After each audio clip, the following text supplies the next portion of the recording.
মানে সংবাদপত্রে এসছে, এটাও আমার দৃষ্টি আকর্ষণ করেছে। এবং প্রথমেই বলছি এটা যে ওইটি স্যার যে বলেছেন এটা মানে ড্যামেজ বলছে ইনস্টিটিউশনের যে আমাদের কি বলে ইমপ্রেশন, ওটা সত্যি একটা ড্যামেজ করার মতো অবস্থা। এবং আমাদের প্রত্যেকটি অথরিটির নাম এখানে জড়িয়ে খবরটা করা হয়েছে, এবং প্রত্যেকের পার্সনের যে মান সম্মান আছে ওটা প্রায় ধ্বংসের পথে মানে উনি করেছে এই খবরটা। কিন্তু খবরটা সত্যি সত্যি বলছি, খবরটা সত্যতা বলতে কিছুই নেই, কোনো সত্যতা নেই। প্রথম পয়েন্টটা যেটা আমি বলছি যে এখানে লেখা ছিল দ্বিতীয়বারে যারা ইয়ার ব্যাগ ক্লিয়ার করতে পারে না তাদের ডাক্তারি পড়া চালিয়ে যেতে হলে 15 লক্ষ টাকা পেনাল্টি দিবে। ইট ইজ নট পেনাল্টি, এটা পেনাল্টি না, এটা হলো ওদের সেকেন্ড ইয়ারে tuition fee. Second year tuition fee আমাদের প্রতি বছর টিউশন ফি 15 লক্ষ টাকা, সবাই জানে এটা। তো ফার্স্ট ইয়ারে ফেল করলো একবার রেগুলার এক্সামিনেশনে, তারপর যদি সাপ্লিমেন্টারি ফেল করে তাহলে ওটা ইয়ার ব্যাক, ওটাতে যদি ফেল করে তাহলে ইয়ার ব্যাক, ঠিক আছে। কিন্তু ইয়ার ব্যাক হলেও ওদের সাবসিকুয়েন্টলি যেটা সেকেন্ড ইয়ারের যে টিউশন ফিটা ওটা তো ওদের দিতে হবে না। তো সেই কারণেই 15 লক্ষ টাকা ওদের টিউশন ফি হিসাবে নেওয়া হয়, নট এজ এ পেনাল্টি। হ্যাঁ, পেনাল্টি নেওয়া হয় যখন ওই স্টিপুলেটেড টাইমের মধ্যে ওই টিউশন ফিটা জমা করতে পারে না, তখন ওটাতে পেনাল্টি হয়। পার ডে একটা একটা একটা অ্যামাউন্ট আছে ওদের দিতে হয়, এবং প্রতি বছর অগাস্ট মাসে এই টিউশন ফিটা দিতে হয়। অগাস্টের পরে যখনই এই দেরি হয়ে যায় তাহলে ওই সময় ওই স্টুডেন্টটাকে পেনাল্টি দিতে হয়, ঠিক আছে না। তো সুতরাং এই যে খবরটা দিলেন উনি এই ব্যাপারটাতে যে 15 লক্ষ টাকা পেনাল্টি, এটা তো আইদার উনি জানেন না অথবা জেনেও মানে ইচ্ছে করে লিখেছেন এই 15 লক্ষ টাকা পেনাল্টি দিতে হয়, এরকম ভাবে লিখেছেন। এবং এই 15 লক্ষ টাকা থেকে কি করবে, কি কমাবে? ওটা 15 লক্ষ টাকা এজ এ ফি দিচ্ছে, ওরা টিউশন ফি দিচ্ছে, সুতরাং এটা কমানো বাড়ানোর কোনো প্রশ্নই নেই।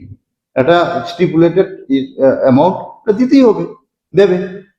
তো এটার মধ্যে আবার কমানো বাড়ানো কি আছে? এবং আমাদের ওইটি স্যার বলছেন যেটা অনলাইন পেমেন্ট, হ্যাঁ অনলাইন পেমেন্ট হচ্ছে না, সেজন্য অনলাইন পেমেন্টই হচ্ছে, সেজন্য এটার মধ্যে তো মানে কে কোন থেকে টাকা কমাবে এটার মধ্যে কারো কোনো ক্ষমতাই নেই এটার মধ্যে এই এই এই কি বলে টিউশন ফিটা কমানোর জন্য।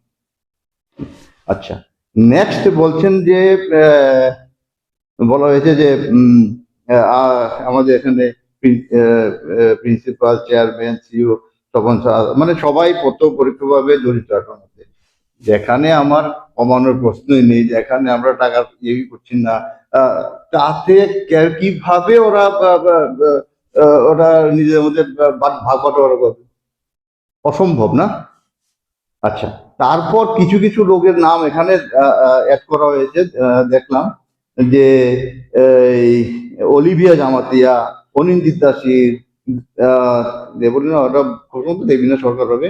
যাই হোক, Olivia Jamatia, doctor Olivia Jamatia 2021 সালে এই কলেজ ছেড়েছে। তারপর অনিন্দিত দাসির একমাত্র এখানে কাজই করেন, স্টেট গভর্নমেন্টের কাজ করছে। তো ওরা মানে খবরের মানে সত্যতা কোথায় থাকলো? ওরা এটা এটা ওয়ার্ক আপই করেনি ঠিক মতো, ওরা জানি না কে কোথায় কাজ করে, লিখে দিলে হলো নাকি?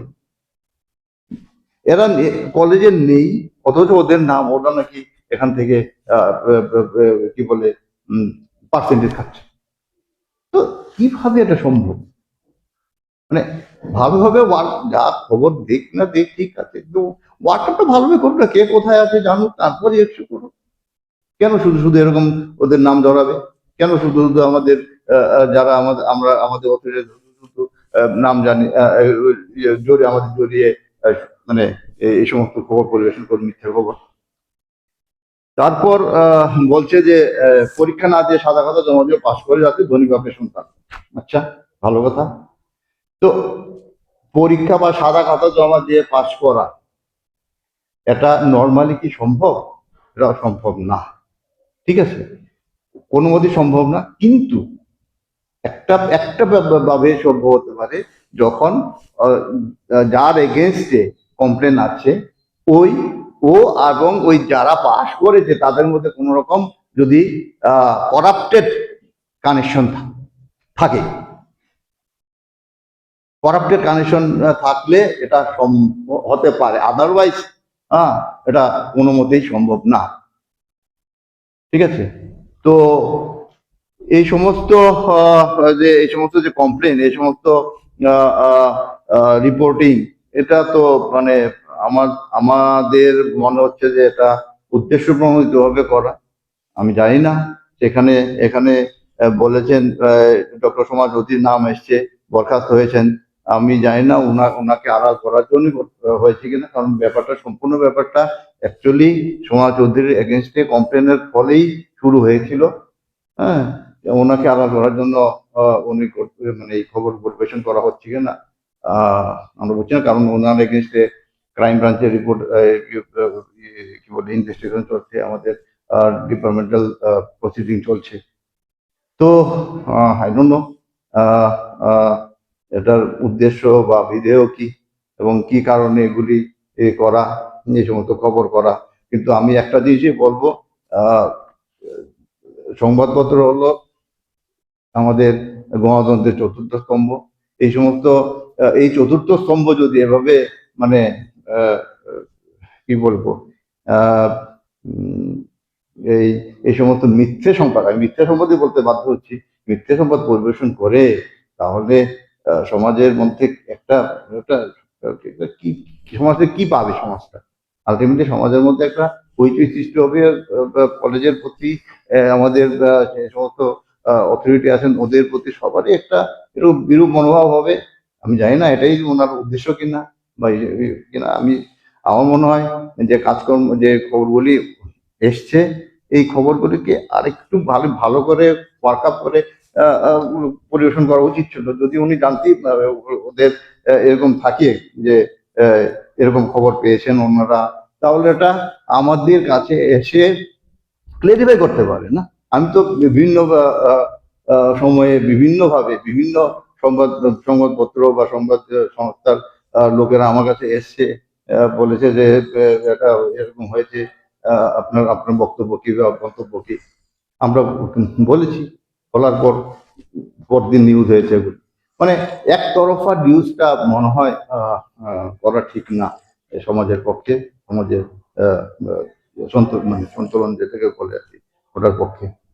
তো আরো যদি কিছু কোন রকম মানে ইসে থাকে, ক্লারিফিকেশন কেউ চায় বা ইস্যু করে, তাহলে আমরা আরো বলতে পারি। বাট এই মুহূর্তে এই পয়েন্টগুলির উপরে আমি জোর দিচ্ছি এবং বলছি যে এগুলি যেহেতু সম্পূর্ণ বানানো খবরের মতোই লাগছে আমার, হ্যাঁ, এগুলির কোনো বাস্তব ভিত্তি নেই। ঠিক আছে, থ্যাংক ইউ। নমস্কার, আমি নন্দন সরকার। আমি OSD society for Tripura medical college and doctor B.R.. Ambedkar Memorial teaching hospital. গত 28 নভেম্বর স্থানীয় একটি দৈনিক পত্রিকায় ত্রিপুরা মেডিকেল কলেজকে নিয়ে বেশ কিছু খবর প্রকাশিত হয়েছিল, যে খবরগুলোতে আমাদের স্পষ্টীকরণ দেওয়া দরকার হয়ে পড়েছিল, কারণ খবরগুলো ছিল সর্বৈব মিথ্যা এবং যার কোনো ভিত্তি নেই। তো সেই ব্যাপারে আমরা একটা প্রেস লিস্ট তৈরি করেছি। আমার পাশে আছেন মাননীয় অধ্যক্ষ এই ত্রিপুরা মেডিকেল কলেজের প্রফেসর ডক্টর অরিন্দম দত্ত। ওনাকে নিয়ে আমি আজকে এই সাংবাদিক সম্মেলন করছি। তো প্রেস লিস্ট যেটা, সেটা আমি একটু পড়ে শোনাচ্ছি, পরে প্রিন্সিপাল ওনার মতামত দেবেন। A news item was published in a local daily on 20th November 2025 issue under the caption TMC তে ইয়ারব্যাগ পেনাল্টির টাকা নিয়ে রাঘব কেলেঙ্কারি হচ্ছে। That was the news caption.